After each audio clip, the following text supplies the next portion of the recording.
King Porus of Porava was an important ruler in the Indian subcontinent during the 4th century BCE. Porus fiercely battled Alexander the Great, and not only survived that battle but made an honorable peace with him and gained an even larger rule in Punjab in what is today Pakistan.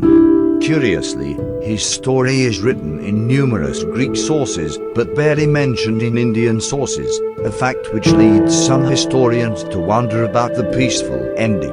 Porus was one of the last members of the dynasty of Puru, a clan known both in India and Iran and said to have originated from Central Asia.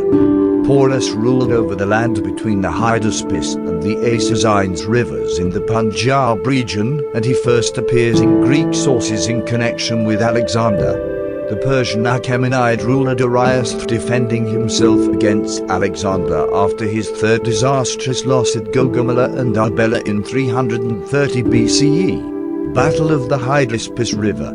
In June 326 BCE, Alexander decided to leave Bactria and cross the Jhelum River into Porus's realm. Several of Porus's rivals joined Alexander in his imperial move into the continent, but Alexander was held up at river's edge because it was the rainy season and the river was swollen and turbulent. It didn't stop him for long.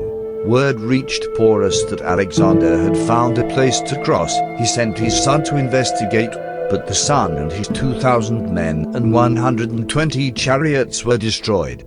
Porus went to meet Alexander himself, bringing 50,000 men, 3,000 cavalries, 1,000 chariots, and 130 war elephants against Alexander's 31,000. Monsoons proved more of an obstacle to the Indian bowmen than to the Macedonians, who crossed the swollen Hydaspes on pontoons.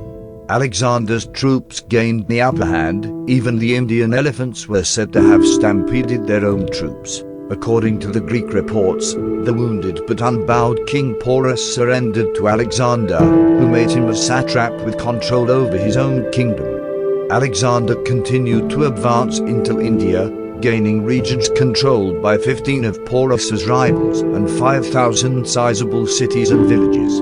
Porus's troops helped Alexander crush the Kathiawar, and Porus was given control over much of the area to the east of his old kingdom.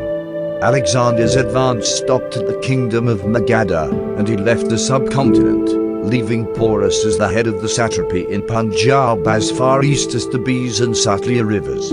Porus and his rival Chandragupta led a revolt against the remnants of Greek rule, and Porus himself was assassinated between 321 and 315 BCE. Indian scholars such as Buddha Prakash have wondered if the story of Porus's loss and surrender might have been a more equal decision than the Greek sources would have us believe. During the battle against Porus, Alexander's men encountered poison on the tusks of the elephants. Porus himself was said to have been killed by physical contact with the poisoned girl.